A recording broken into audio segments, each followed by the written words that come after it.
And hello everybody and welcome to this month's Art Snacks video. This month, as you can see, it's October, it's a little darker, and of course, let's get started. Eventually I'll get back to the front-facing filming. It's just, I don't know, these past couple of months I'm not feeling super good right now. I have a headache, and as you can see, it's cold in the basement, so I'm wearing a beautiful, fashionable, horsey pajamas. Let's get started. What did the cow say to the artist? This is a very moving piece. Somehow I'm reminded of the Cookie Crisp commercials. Let's start. Kuretake Bimoji Fude Brush Pen, $8 retail. As you can see, absolutely lovely brush pen with a little paper body. Yeah, I already opened it. What are you gonna do about it? Art Snacks exclusive limited edition. In this month's box, we've included a special edition Kuretake Bimoji Fude brush pen, imported all the way from Japan, just for art snackers. It's no coincidence Bimoji means beautiful letters in Japanese. With its comfortable rubber grip and durable felt tip. Now, before I continue here, I would just like to make you notice that even if it looks like a large tip, like my Pocket Pilot, the tip actually starts where my nail is.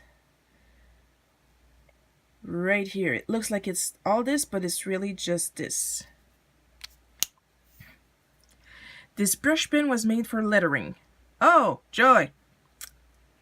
It lends the user complete control, so each pen stroke appears exactly as expected. This unique pen comes in 10 different patterns. Which one did you get? It looks like I got some sort of sakura flower pattern, which I'm not complaining about. It's real pretty. Oops, and I hugged the camera. Professional filmmaking, Sharon. Good job. I'm gonna put this up here. That was the wrapping, which is absolutely beautiful. That's going straight in the recycle bin. Next, Sakura Classic White Jelly Roll Pen. Not much to say about this one before I even read the, if I'm not mistaken, this is a, like it says, a roller. Yeah, jelly roll. So that means there's a little bead at the end. It's white ink. $1.49 retail. A new product, staff favorite. Everyone's favorite gel pen just got an upgrade. Sakura has perfected the smooth ink flow technology of their classic white jelly roll pen to now offer new sizes. 0.5 millimeters and 1 millimeter. Fine and bold. Which one did I get? 0.5. I got the smaller one. Whether you received a fine or bold tip in your box, you can use it for either small details or large prominent marks. The opaque white ink stands out beautifully on dark and colored paper, as well as makes highlights pop in illustrations. Next. Amsterdam acrylic marker 2mm, $7 retail. Oh my god, am I going to hook the camera every second?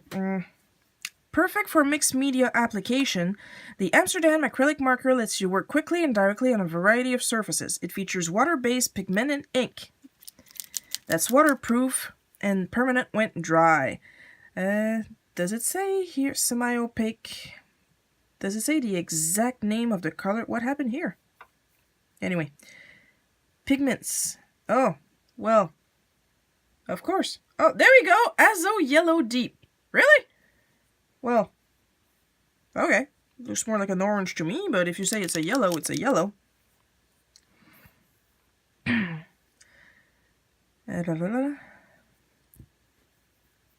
2mm round nib allows you to draw on a smaller scale. However, broad washes are also achievable by mixing some water with the ink on a palette and applying it to your art surface with a brush. Here is the nib. As you can see, I already pumped it up so we could get the color. Put you up here. Marabou Graphics Color Fine Liners Skyline, $6.99 retail, set of 4.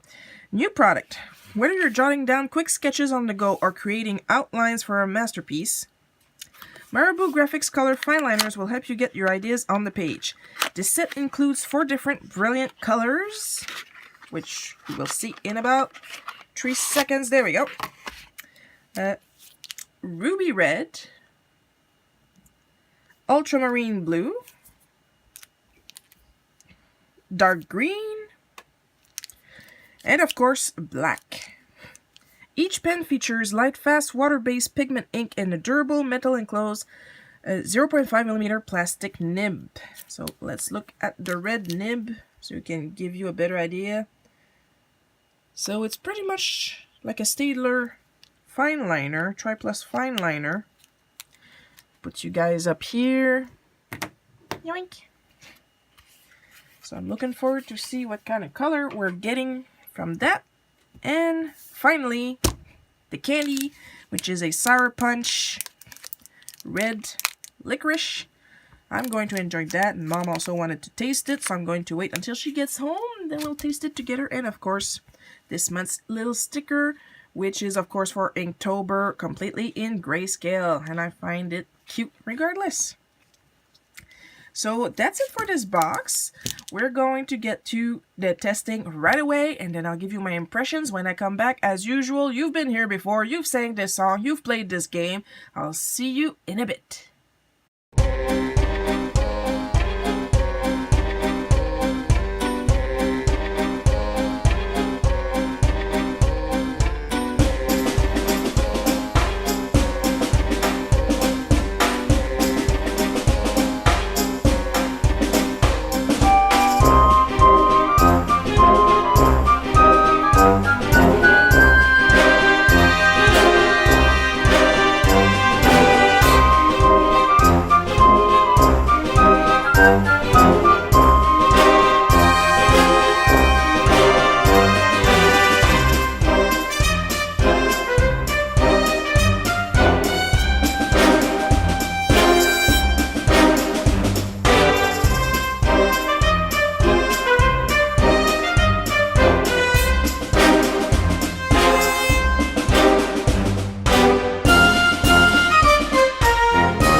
And we're back. As you probably noticed, this is a much bigger piece than I usually do, and I had to move the camera like way up there, but I managed to make it work. So, since it's October, I decided to draw some of my favorite characters. Daisy not so much because I don't have anything of her in my collection, but I have a cute little Ouija! Plus, on top of that, Luigi's Mansion just came out again for the 3DS. I didn't get it yet. I got the one on GameCube, so I'm not really in a hurry. Here he is in a cute little mummy costume, and there's Daisy in a cute little witch costume. I just, now that I think about it, I could have used the black Marabu for this, but the black Marabu completely went out of my mind because I was too busy testing this one. Well, as you can tell, I was having fun. So let's start with the Kuretake Bimoji Fude brush pen, which, if I'm not mistaken, I don't know where I put it, but I have another one somewhere. I just have so many. I think it's this one? Nope. It's beige, the other one. Anyway, regardless, we're not here for the other one. We're here for this special edition one. As you can see, super smooth application. The lines I managed to get were kind of thick, however. But that's probably just from me being confused by the nib, the plastic being completely impossible to see the difference between the plastic and the nib. However, beautiful flow of ink. And as you could probably see from everything, I put a lot of water on it after it dried. Nothing. Nothing. Everything remained nice and crisp. I love it. And I bet if I would have wanted it, like I tried up here to melt it on purpose with some red. And I had to work fast because it also dries fast. But I managed to get what I wanted. So if you give it a little chance to dry, this thing is solid. By the way, the effect I managed to get with the pens, I got from taking a page out of my Canson Mixed Media sketchbook. I tried with a... no, not this one. I think it's a Winsor & Newton, probably. I tried with a different kind of paper, and I couldn't get it to look right. So I scrapped it, and I started another one with this. Sorry, my hands weren't in the shot in this. And that's how I managed to get the ink to melt as beautifully as I got here. Yeah, I do like those lines around here. And let's see, that's the Marabu liner.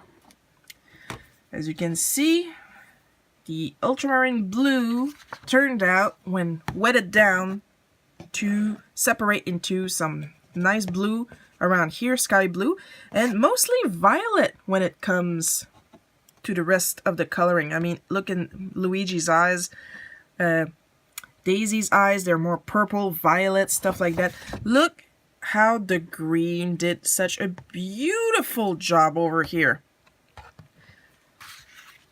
As far as line art go, as you can see, I used some red to do some sharp shading, like cross hatching, well, just hatching really around here. And it stayed nice, it stayed sharp, it stayed clean. Same goes for the kiss up here. I mean, there is nothing to complain about. But, of course, with these, even if you're using a different kind of paper, don't use water if you want to keep your lines sharp. Pretty much just like the Triplus fine liners. I try to use them after I apply Copics and not before, because they will melt with the Copics. Same thing goes for these. The result might vary depending on what kind of paper you're using. So don't use these for watercolor unless you apply them at the end once the watercolor is dry. As with the Kuretake, these Marabu pens, the ink flow is absolutely gorgeous, smooth as butter. No nick, no scratching. Speaking of scratching, oh dear Lord. As you can see, like, there's some very mild spotting from filling it up, because I didn't, even if I just read about it, I didn't think of dabbing some ink and some water separately to put them up. So I used the nib directly on the picture, and while the ink flow, as they said, is absolutely gorgeous, the ink flow is beautiful, the pigmentation is beautiful. I mean, I'm looking in the viewfinder here, and it looks more yellowish, but here it's definitely a orange yellow, like a light pumpkin. But this nib is so scratchy. Oh my god. I like the result, but I don't like the feel as I apply it. And I understand it can't be helped with a paint marker, but I have some paint markers that are not this scratchy. Oh, I cringed. I like the result, but I still cringe trying to apply it. And like I said, it's not necessarily the marker's fault. Paint markers, the nibs have to be like that to let the paint flow, but whew, that tickled in the eardrums. The jelly roll, sadly, I could not get it to work the way I wanted. Because as you can see, while it works well on colors, it had a tendency to melt with the black ink of the Kuretake. It worked here simply because I gave up and used my Signo Broad Uniball gel pen. I tried my Sakura and it melted too, because it was already melted with this Sakura, and this is the Sakura I'm talking about, my white Sakura Decoris compared to my Jelly Roll, compared to my Signo. Now usually I use my Dr. Martens Bleed Proof White, but I was trying to stick to the theme, so I grabbed my Signo as a last resort. So like I said, I tried. It works well on color, but of course, being a ballpoint pen, it did do a little bit of scratching. But as you can see, on color itself, the color coverage is pretty well. But it melts with black ink, and therefore it's not good for me, seeing as I work mostly as comic work on black ink. But all in all, my final verdict is that this month is a pretty good box. Even if the Amsterdam marker was scratchy, it's still a beautiful color, still a beautiful result. I was pleasantly surprised with how good the Marabu inks melted with water. I like that. I like that the blue turned out more violet than blue. And even with the color separation on the sides of this blue moon, it's gorgeous. I'm very, very, very happy with this box. Even if my one disappointment was the Sakura Jelly Roll, it's not that it failed, it's that for what I do with these kinds of pens, it's not working for me. Beautiful box. Very good candy, I'm going to assume. I am very happy with this. So, as usual, I hope you enjoyed the video. I'll see you guys next time. Don't forget to like, comment, subscribe. As usual, I'm going to really push on the comments. I like comments. That's how I know what you want to see. Pretty soon, maybe later this week at the time of posting this video, I should have another live draw of the October Copic colors. On my Instagram, links of course are pretty much everywhere around the video and everything like that. Don't forget to keep an eye on the sovereignunofficial.tk website. That's where I post most news. That's pretty much my hub. Like that, if you want to know where's my Instagram, where's my Facebook, where's everything, it's on there. But I always have links downstairs or under the video. So I'll see you guys next time. I love you all. Bye-bye.